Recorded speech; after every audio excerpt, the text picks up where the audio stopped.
Welcome, everyone. I am your pastor, Ivy Rivera. I'm a psychic medium, a Taino Arawak, and today's sermon topic is on IQ, illness, or evil, how to detect the differences. So, the first thing I want to talk about here today, bear with me, I am having allergies, seasonal allergies. The first thing I really want to talk about is the misconception around animals and how animals find evil people or people who have the potential to do horrific things, whether it's a mental illness situation, it's a drug addiction, it's, maybe they just aren't very bright. We love to believe that animals will detect it. And that is a massive misconception. I've dealt with humans who are full on possessed. I've dealt with humans who have had attachments, okay, negative, like evil type attachments. I've dealt with people who were extraordinarily dangerous and fully enjoyed torturing other people due to whether it is mental illness and or low IQ, and animals loved them. Animals were all over these people. They had cats even. Okay, because we always say cats are that cats always know. Cats don't know. Cats don't know. They had pets who would surrender to them, pets who were maybe not trusting them, but it certainly looked that way, okay, to an outsider. Pets that were affectionate with them. Where else are they going to get it from? Not only the person who's, toxic, but like the animal. Where else is the animal going to get it from? So we want to remember that animals are not a gauge for whether or not someone can be horrific and do unspeakable things or is possessed or is evil. It's just not. Animals are here to heal. They're here to help human beings, especially, to restore their energy, to tap into higher vibrational energy, to remove disease from them, to help them stabilize, to help them to be better people. This is their job. So an animal doing its job does not mean that animal is failing at being intuitive or having an accurate judge of character or discernment. Okay, like it's doing its job. And for those of you who are like, nah, I don't believe that. How many times have you fallen for someone who was toxic, or you believed, oh, wow, I thought that was a good person. I don't even care if it's a movie star you never met. You really did. You really like this person. You really believed it. Trust me. Trust me. Okay, this is not a way to gauge. Also, I just want to say this for everyone. Trust children because they are the real gauge. A friend told me about this experience recently where their grandmother was pushing them to go be an altar boy and their mom was driving them there and forcing them out of the car to go be an altar boy. And he just knew. He was only like 8 years old, but he just knew. He knew there was evil there. There was something bad was going to happen there at the church with the priests. And, maybe he didn't know what, but he knew he shouldn't go. He didn't want to go. And he said he was battling himself because he really wanted to do it. There were fun parts of that job, ringing the bells and some other stuff. And, all the other boys were doing it. Well, within a matter of years, the head priest, who the grandmother loved, and the other priest, who the mother adored and was pushing him to work with, got busted for MOLE, you can finish the words of these young boys. Okay? And thank God he trusted his own gut and ran. He said he would get out of the car. She would think he went in the building and he would run. He would run and hide. How many times have you been through something like that, right? I certainly have.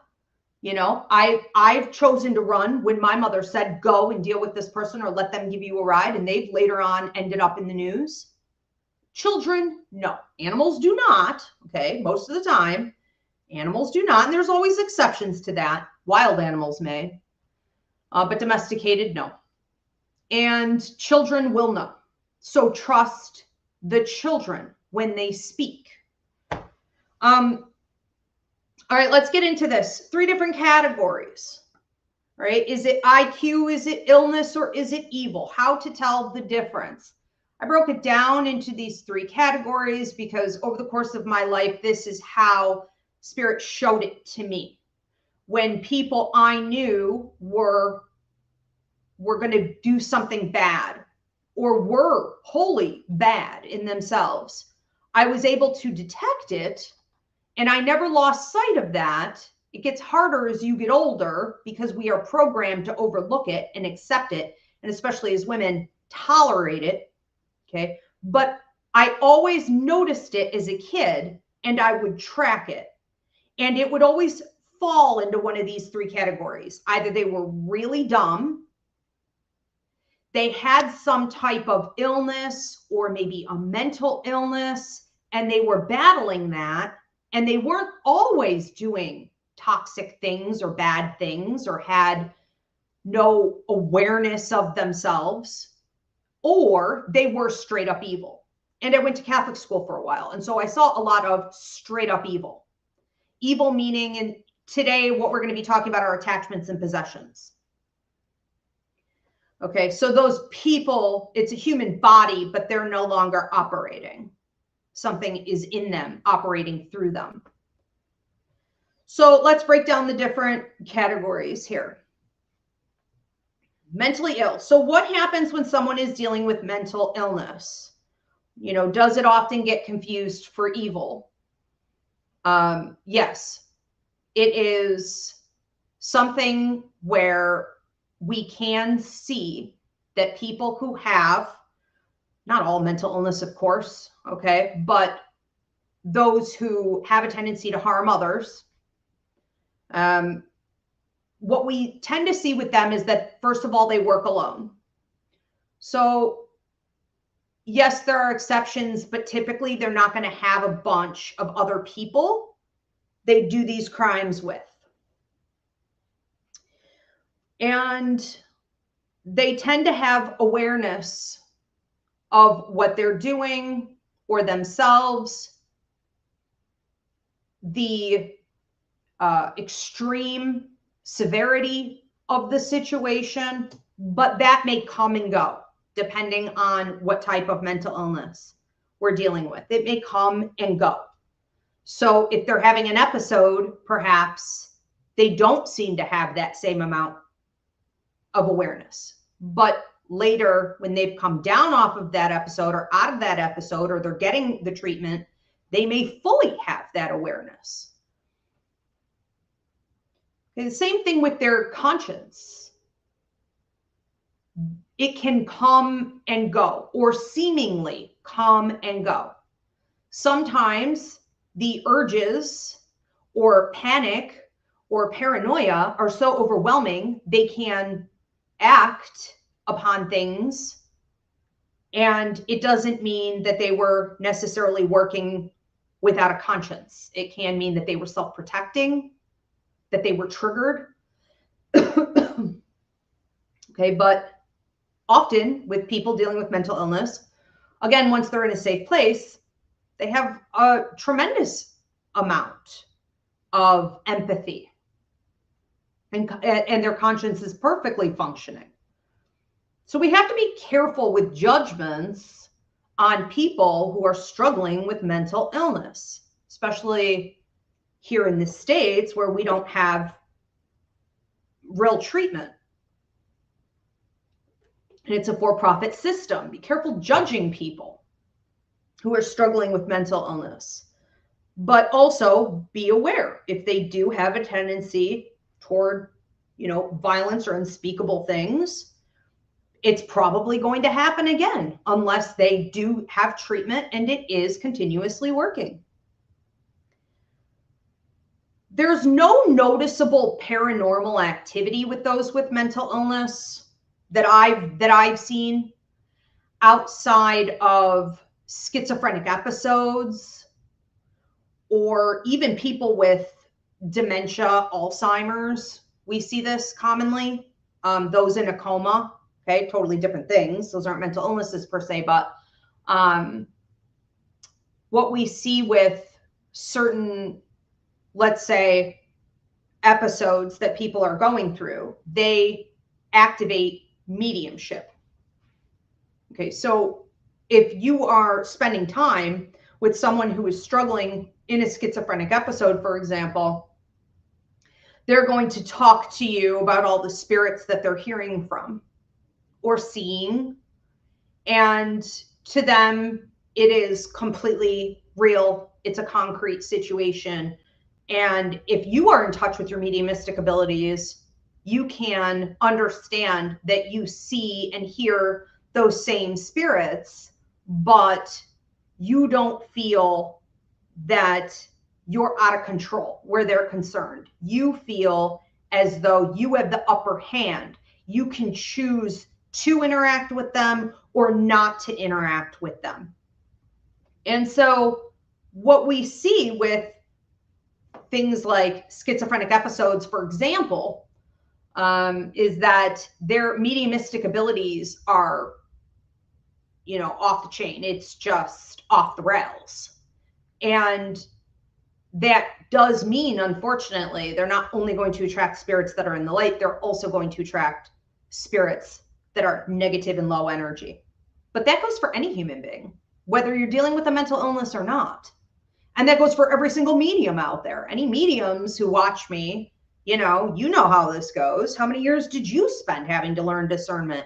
Because unfortunately, we don't just attract high vibrational spirits. We attract low as well. And then you have to modify it. You have to set the boundaries. You have to hold the line to make sure that you're only interacting with the higher vibration. Well, someone with mental illness doesn't understand how to do that. And often the medications that they're put on don't allow them to do that.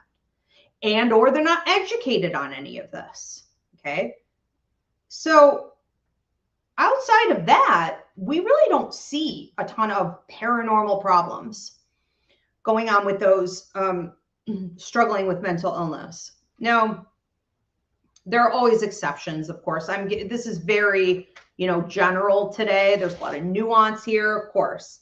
Let's move on to category number 2. Those with low IQ. Those with low IQ are a significant problem. They do tend to work with others, unlike those with mental illness. So you will typically find those with low IQ around a bunch of other dumb people who have equal or more hate and desire to cause pain to others. And they work in cult-like systems. So because they really can't achieve healthy, normal relationships, they tend to stick together in hateful systems, right? What are cult systems? Cult systems are based on fear. Okay, it's like group think. It's group mentality based on, let's take the Catholic Church, for example. It's based on fear that if you step out of line, you're going to burn in hell for an eternity. Okay, or be ostracized or whatever. You're going to suffer the consequences. So they stick together because they are fear-based. And anything having to do with fear is going to brew hatred. Well, what are you afraid of? Okay, so then they've got the people that they're afraid of, the situations that they're afraid of. And they go and attack, like wild animals who are being threatened, or the pack is being threatened. They're going to go attack those people. So they're not learning anything. The thing with people with low IQ is this: even when they're given the information, they're not smart enough to take it. They're not smart enough to analyze it. They can't handle the dissonance, the cognitive dissonance. They're very basic, almost like zombie-like. Okay. They just are like robots. Like they just go through the motions and they find other zombies and robots to go through the motions with, and they stay right there. And they do a ton of damage, again, because it's a numbers game. They tend to have poor hygiene, which is not to be mistaken with paranormal odors, which I'm going to get to when we talk about the evil part. Okay. So you're probably noticing poor hygiene, poor spiritual hygiene, and low self-esteem. Right? These things make it less and less possible for them to expand, grow, change, get together with people on higher IQ levels. They often get others to do the dirty work, or they share in the dirty work. They show no remorse until something is done directly to them. So they don't understand remorse. They don't understand empathy. They're not smart enough to be able to think like, this is my experience, but I can imagine what someone else's experience might be. And so I'm going to show empathy toward that person. Nope, none of that. None of that. Literally what has to happen for someone with this kind of low IQ is that horrible thing has to happen directly to them or to someone they love. Once it hits home, you will typically see a little bit of a rolling back with someone like this. Maybe even some remorse or remorseful words, possibly a slight change in behavior, or an actual change in behavior where they're not being as harmful and awful to others, but it doesn't tend to last. And unfortunately, even in that one area where they got hit hard, right? They were dishing it out, but they couldn't take it when it happened to them. Even if in that area we are seeing some change, they tend to amp up the hatred, the negativity, and the toxicity in other areas. So they're not smart enough to like connect the dots. Like, you don't think if this bad thing happened and that felt bad, maybe this would too? Nope. They just don't get it. Okay. There's a real cowardice with these people and an infantile nature, a desire to be the victim or be the martyr, be taken care of, or like daddy president, it's like have a parental figures, other adults or leaders or people that are cult member, like leaders, take care of them. Even if it's never happening, they have that desire to be subservient to that. We do not typically see any type of change with these people with age. So when you're dealing with someone with like mental illness, for example, what I've noticed is that once they're done with the episode, they've come down, they're getting better treatment, maybe they get some kind of medication that's working, they go through, so they get some kind of help that they need, we will see improvements there. You don't see that with people low IQ like this. Okay. People with low IQ who love toxicity are typically with age going to get worse. The more people they meet or are around, they're going to become dumber, like just less intelligent. It does not assist. So we don't expect to see much improvement there. As far as the paranormal activity with them goes, you often see attachments and possessions with these people, because in order for an attachment to latch on to someone, which could eventually turn into a possession, in order for that to happen, the person has to constantly feed it. They have to constantly make bad choices. They have to constantly choose low vibrational energy in their life. And they have to get to a point if you ever look at some of the people who are obsessed with the paranormal field, right? I'm like, yes, I have a haunted house, but like, it's not the same. I assure you. If you've ever paid attention to some of them, not always the brightest bulbs. And they tend to have attachments. This goes for readers too, who are in dark arts, even if they don't want to admit it. They constantly have attachments. You know, maybe they get some help and that attachment is gone, but then within a year and a half, they have another attachment. Well, we never know when one of those attachments is going to turn into a full-on possession, which is a whole different ballgame. Okay, nearly impossible to get rid of. But again, with people with low IQ, they don't tend to pick up on what the universe is laying down as far as cleaning that up, being higher vibrational. And so it's not at all uncommon to see multiple attachments and possession with these people. So what does that look like? When we talk about, and there's a full training on this called Hauntings, Clearings, and Detachments up on my website. But when we talk about attachments, it's a negative entity that latches on to a human being who has been deliberately feeding negative energy, hatred, paranoia, right? Wanting to do harm to others, all of that. And this attachment slowly latches on to the person because law of attraction, right? The human's negative toxic energy is so low, and this entity is in alignment with that, they can. Anything you're in alignment with, you can manifest. You want to manifest $1 million?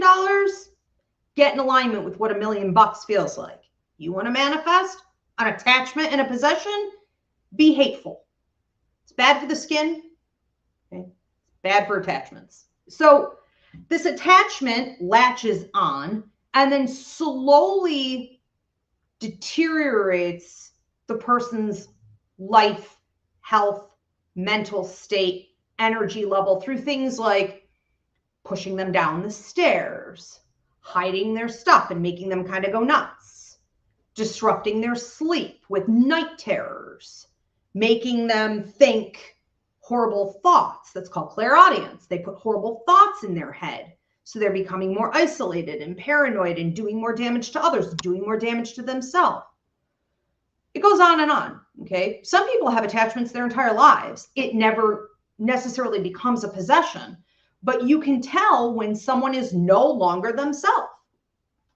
So I would love to hear in the comment section, when have you dealt with someone where you realized they had an attachment? They will normally hear negative voices in their head. Okay, they have no peaceful, restful sleep. When, though, it becomes a possession, and possessions don't mess around. Those aren't lower entities. Those are evil entities. An evil entity is looking to take over the entire body. And once the attachment has already been in place for maybe months or years, it's not hard for the possession to take over. But again, spirit isn't stupid. Spirit isn't just going to like gangbusters, like come to the forefront, take over the body. It's not going to happen that way. The possession is going to be inside the person, and it will come to the forefront and run the body, and then it will go into the background, and the human will reappear running the body. And then it will come to the forefront, and then it will go to the background until eventually it comes to the forefront and it stays. So we're not going to get into today how to fix that and everything. That's a whole different sermon topic. Again, you can check out that class, and if you know of someone who's dealing with this, or you are dealing with this, book a paranormal consultation with me. I've been working with this in exorcisms and whatnot for years and years. Okay. But the bottom line is this: we cannot forget that that person invited it. They didn't just invite it once. They invited it every day with their hatred, okay? Their inability to grow, to think, all right? They chose it. They may have even befriended it. They may talk about these spirits that are their friends, that like either protect them or talk with them or have their back, or so they think. right? Or they think they can use that negative spirit, even though they know it's bad, as like power. They're power hungry. They're egomaniacs, right? They've probably talked about this out loud. And you've been like, whoa, that's the last beer for you, Fred, you know? And then it's real. It's taken over Fred. So someone who has a possession, this thing takes over the body and will go out and do horrific things. The only point of a possession ever is to take over the individual's body to go out and do horrific things to other people or to the environment, okay, to situations and systems that are thriving, that are good for the collective, that are higher vibrational. That's the purpose. And this I have been talking about since probably 2016, 2017, that we are seeing a massive increase, and we will continue to, on not necessarily evil, but possessions and attachments. And it's in alignment with the Hopi prophecy, where in the end times, during revolution, which we're in now, those who have deliberately chosen over and over to feed negativity and hatred and evil, they will fall off and go dark. And that's where we are right now. So hopefully it kind of all balances out. It's also contagious, so be careful. These people have a lot of blackouts.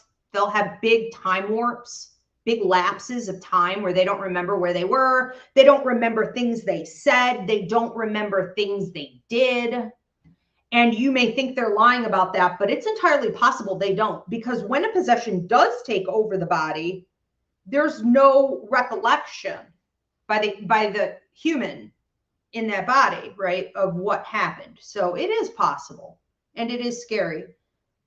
Aside from low IQ and the love of hatred,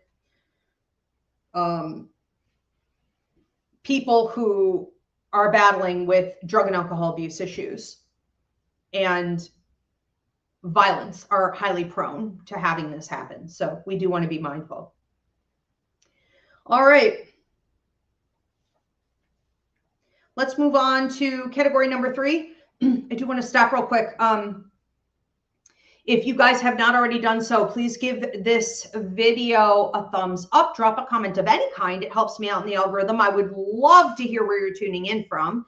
And if you really want to support me, go to my YouTube channel at Ask Ivy and hit the subscribe button. If you want to become a member, hit the join button. It'll show you the 3 different tiers of membership options. Please do post your prayer and healing requests now, and post your questions and comments now. I am going to be getting to all of your questions at the end, okay? But remember, I can only see them if you're here on one of my Facebook channels or my YouTube. I cannot see on Instagram or TikTok unless somebody moves them over here for me.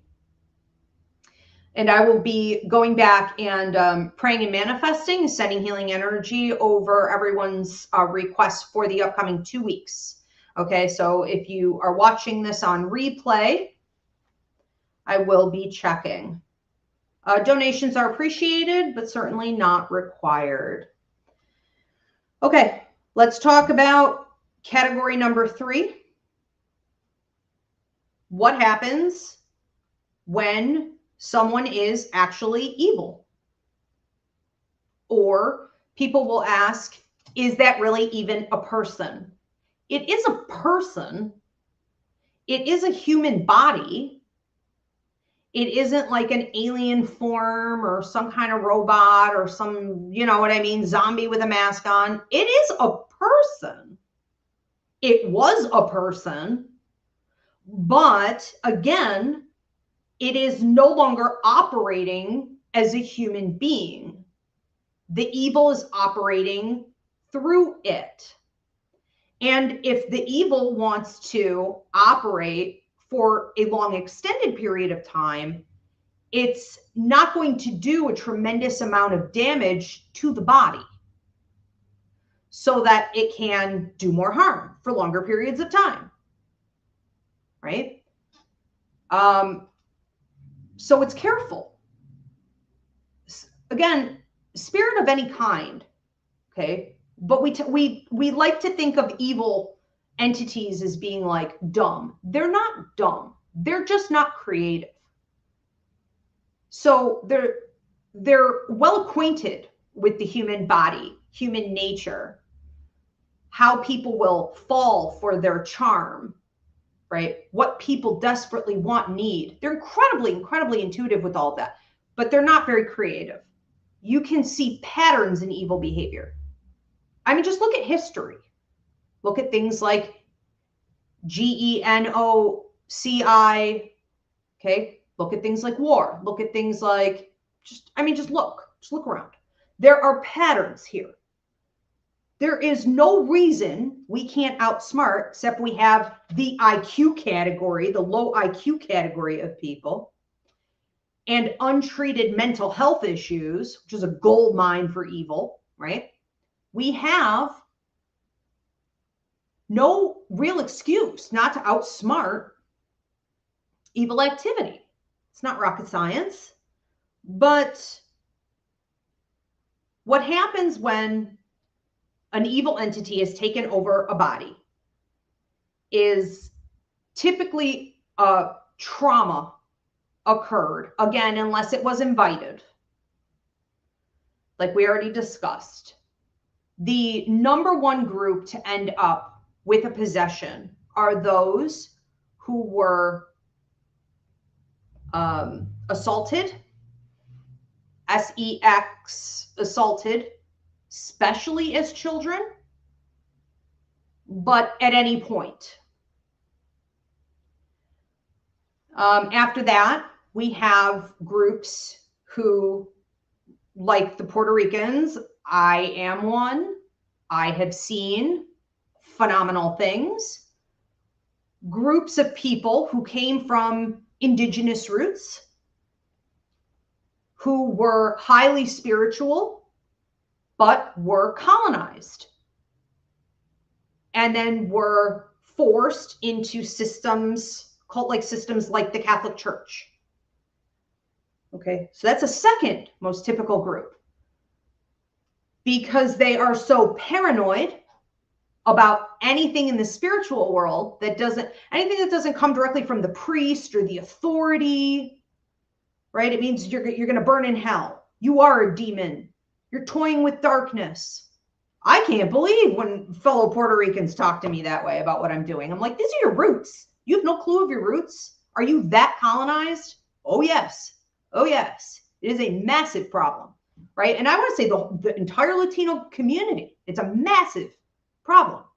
And this shows up in possessions. So we've got category number one, people who were sex assaulted. Number two, let's say the Latino population, due to their dedication to the church as a cult and the paranoia that brings, and the evil possession it invites, okay? And then you've got the other categories that I already mentioned. People caught up in a lot of violence, military, just a lot of violence, and then drug and alcohol abuse. So these are the big ones. Not to say there aren't more. And again, you can check out my class, Hauntings, Clearings, and Detachments, on my website if you want to learn more, or book a paranormal consult with me. But ultimately, okay, these people are not looking like aliens or robots or zombies or anything like that, even though they are evil, even though they are possessed. They look normal, because evil entities are not stupid. They want to maintain the health of that human host to get more evil done in the world. So how do you know if someone is doing unspeakable things and they are actually evil? Well, evil takes pleasure in what they do. Okay. Often when we see this in children who, again, were assaulted, ended up with a possession, we would say the child was born evil. No, they weren't. Somebody did something to that kid. Something happened to that kid. And it's not uncommon to see a possession come from that. And again, for anyone who has this going on, I don't want you to think we can't reverse these things. The exorcisms exist, right? It's just complicated. So a child doesn't know to ask for that.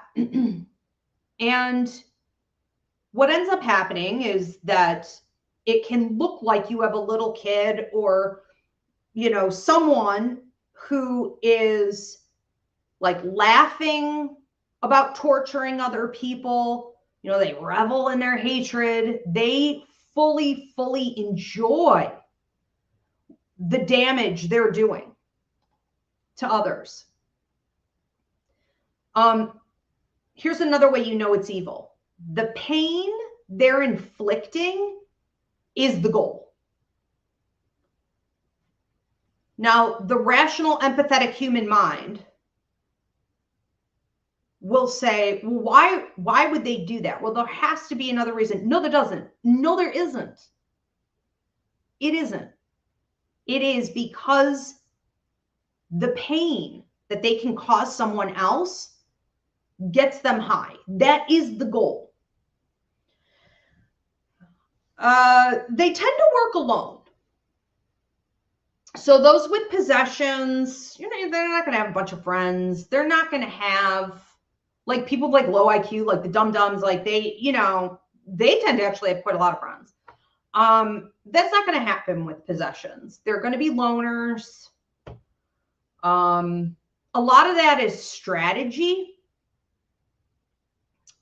Okay, so again, because evil entities are not stupid, right? They're not going to ruin the body. They're not going to ruin the host, and they're not going to ruin the host by getting it locked up in jail or, you know, working with other people who could botch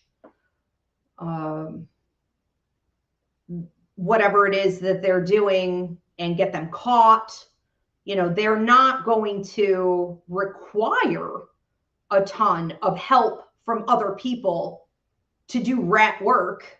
You know, they don't need a whole pack of rats to do rat work, dirty work, because it is intelligent enough to know how to trap other people, how to pick their victims wisely, how to destroy systems from the inside, using the weak, manipulating everyone like chess pieces, pawns, right? It's smart enough to know how to do that. It doesn't need company. So every now and again, you'll see something evil use like somebody else maybe to kind of do their dirty work. I'm thinking of True Blood. So have you ever seen True Blood? The episode where that woman with the dark hair, she came back and she was like waiting on God to come. She was like evil and, you know, tried to kill the bar owner and had everyone going through these like orgies and drum circles and trances and stuff like this. But she used certain people. She almost like through hypnosis, she was using people to go out and do some of her dirty work. Not the really important things, but the lesser things. That was pretty accurate. They did a lot of research on that show. That was a great show. It's basically that. Okay. So what does this mean ultimately? Well, they won't stop is what that means. So even if they were caught, they were imprisoned, and something like that is going to lead probably to an immediate SUIC. I mean, they're going to end it. They're not going to stick around.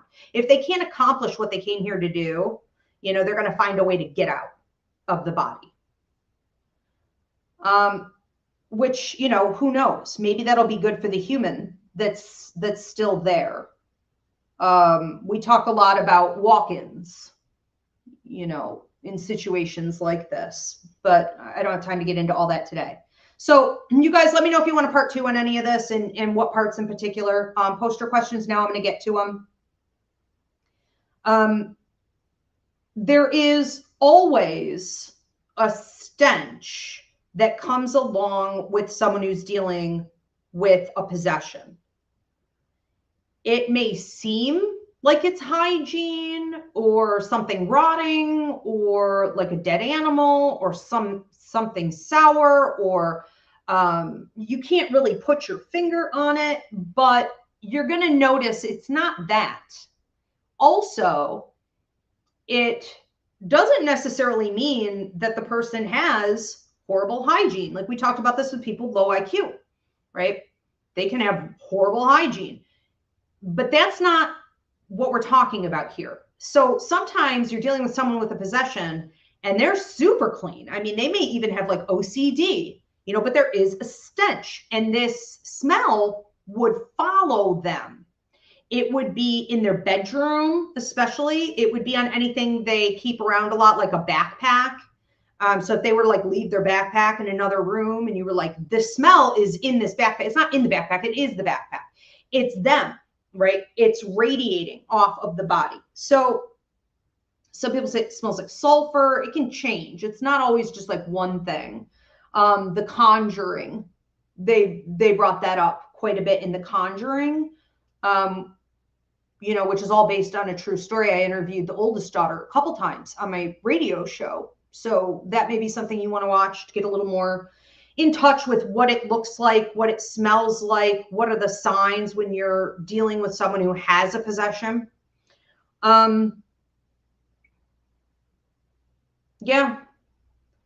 Okay. Often we see this with serial killers on death row, and the minute they can get at a guard or they can hurt, an inmate or whatever, I mean, they're doing it. They're creepy. They do attract paranormal activity. So when you have someone with a possession or even an attachment, like attracts like, law of attraction is always there, where they're attracting paranormal activity. So, you would see things like pipes bursting, the toilet overflowing, the faucet constantly leaking, water coming up out of the floor, like just a lot of water damage, like it will not stop.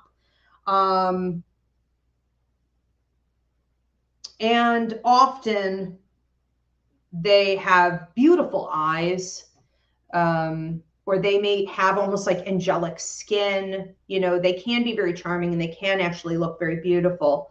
But there is a creep factor. Sometimes you look in the eyes and it's like dead, almost like black. There's no one home. It's like you're looking right through them, or they're looking right through you. And you realize there is no human being in there. All right. So it just really depends on what they're trying to pull off, what they're trying to do.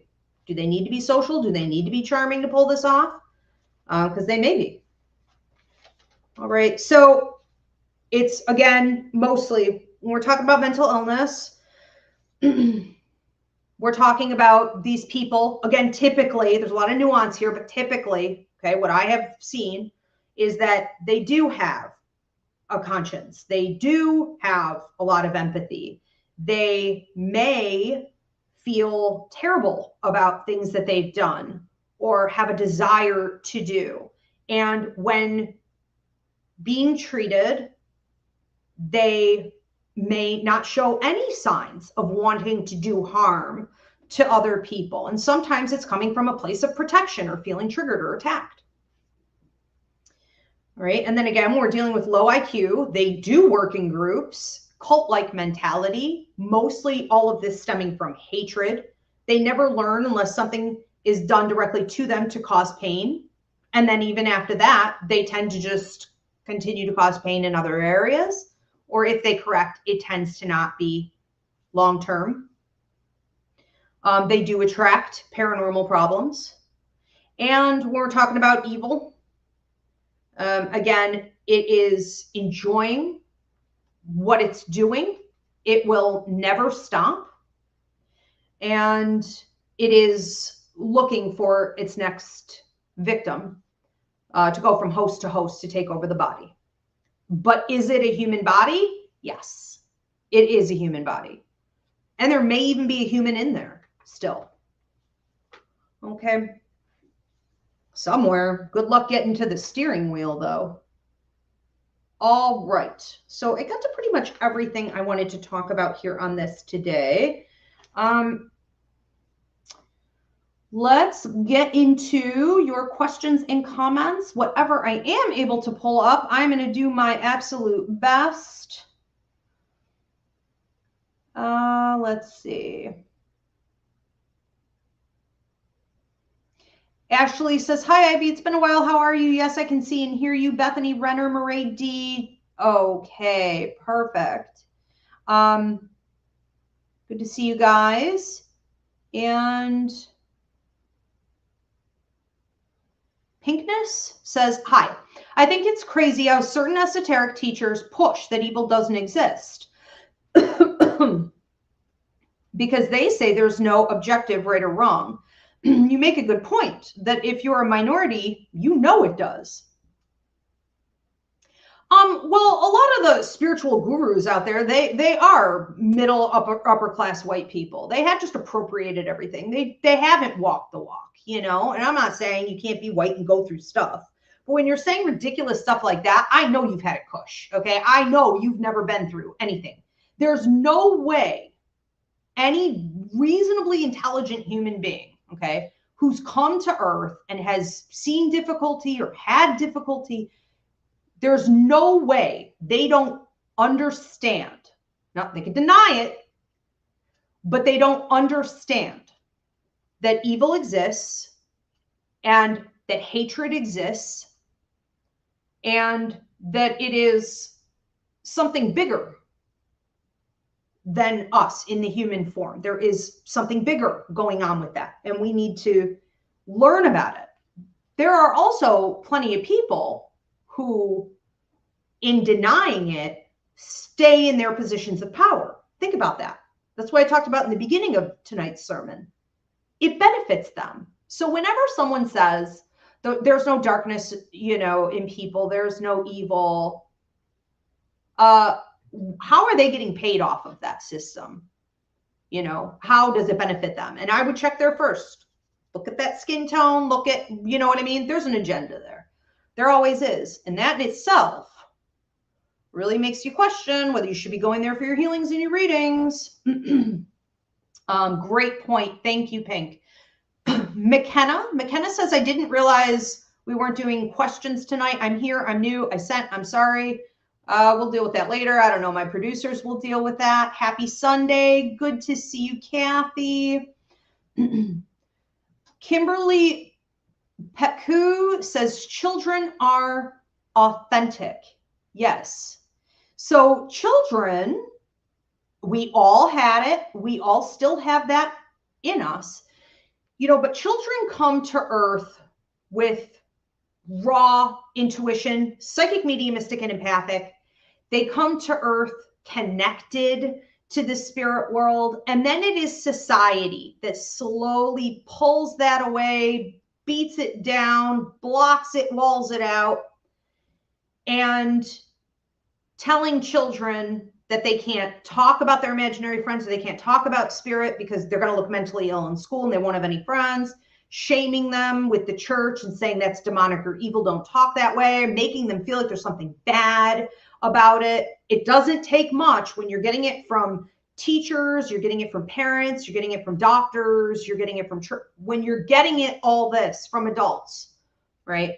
And other kids even, you know, it causes blocks in the intuition.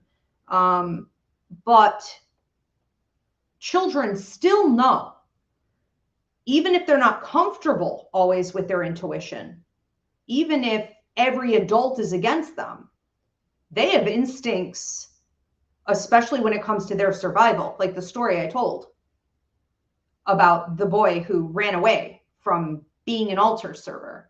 And those priests ended up in prison, right? Like his mom pushed it. His grandma pushed it. Everybody pushed it. He ran. And he's okay today because of it. You know, they know. Kids know. And too many parents or, you know, teachers, whatever, adults in general, you know, they try to force kids to act differently. When a child doesn't want to be touched, they don't want to be at a social event, they don't want to engage with something, you know, you may want to question why that is. Edgar Villardes says, do people with psychosis, such as hallucinations or paranoia, can they be controlled by their psychic mediumistic abilities? Well, psychic ability, no, but it can lead to a lot of paranoia. When I talk about like the Chihuahua syndrome, right? Like psychics tend to be very nervous, quite paranoid. because we can sense when a change is coming or when energy is getting closer or when something big is going to happen. The untrained psychic may not know what it is, but the physical reaction can be dysregulated nervous system, paranoia, anxiety attacks, things like that. Chihuahua syndrome, like you're just very, you know. So there's that. But as far as them being controlled through, you know, because they have psychosis through mediumship, that's a little bit different, because mediumship is, in its most raw form, a trance state. Okay. So a spirit is coming in and sort of channeling through you. It is a form of possession, but it isn't literal possession in the way that I'm talking about it here. Okay. That could be somebody's grandpa trying to come in and channel a message through you. So, you know, people who are dealing with psychosis, they can see an increase in trance mediumship. I train my students, not that there's anything wrong with trance mediumship. If you're in my master's class, we talk about it. We deal with it. We're ready for it. But I train my students in mental mediumship, which means you keep the spirit outside of you and you communicate with it. So some people in psychosis are doing that, right? Schizophrenic episode, they're talking with the spirits. They're not letting them all the way in, but some do. And so it is a form of possession, but not like the evil type necessarily that I was talking about. Great question, Edgar. Pinkness says, I usually smell attachments. Is how I know there's one. A possession I can see in the mouth and the eyes. Okay, so yes, you can smell an attachment. That makes sense. Or a possession. Yep. And then you can see it in the mouth and the eyes. Yeah, like a weird smirking, dead eyes, or like I said, very beautiful eyes, almost glowing, almost hypnotizing. Depends on who it is. She said, I also see or hear the symbol, a blanket stare like an empty gaze. Mm-hmm. Yep. Oh, it's creepy. I mean, just even talking about it. And I had to reschedule this. So for those of you who were following me and you were ready for this a couple weeks ago, paranormal activity got so bad for me, I actually had to reschedule because I'm smart enough to know when a simple fix like that will get me back on here. But I don't know. I don't know if this will record tonight. And, you know, just even thinking about these things and talking about these things revs up the activity. And you can feel it. Hair back of your neck standing up, burning sensation at the back of your neck, going up into your head, stabbing in your ears, stabbing in your chest, twisting in the guts, paranormal attacks. Okay, let's see if we have any other. Oh, Pinkness says, I'm in Texas, the Bible Belt of possession and attachment. Yeah. I'm from Savannah originally. The South has problems. Problems. All right, California. Okay. I think playing a huge role here. Okay, I'm probably going to run out of time.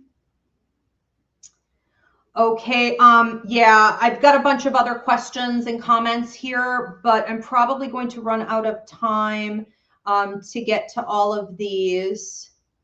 I do just want to touch real quick before I wrap up and remind everyone that if you need a paranormal consultation, you can book that with me. So Ashley says, I'm wondering if Nicole influence is playing a huge role here. Does this duo do their behavior to others?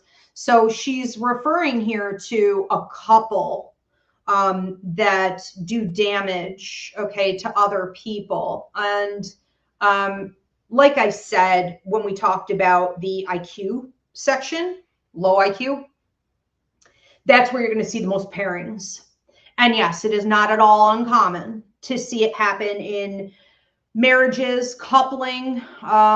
Look at the files we're all waiting to see. That was a couple, you know. So to see like a married couple or a duo, it's one of the most common ways for people to get evil activity out there is to keep your circle small but effective. you know, and then it really validates the other person's horrific behavior because they're doing horrific things, but the victims, you know, may not either be believed because this other person is giving them an alibi or, you know, making them look or seem normal. Okay, there's a lot there. My alarm is going off. Hold on.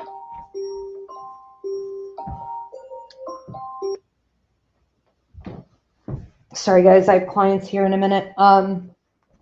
Okay, so again, if you would like a part 2 on this, let me know. I hope this was helpful. I will be checking your questions, comments, prayer, and healing requests for the next 2 weeks in the feed. And I will see you guys back here for another Roots Revival church service next month, where we believe in the 3 truths in the universe. That is intuitive intelligence, astrology, and numerology. If you have a sermon topic request, please drop that in the comment sections, and I will see you guys next time. Thanks.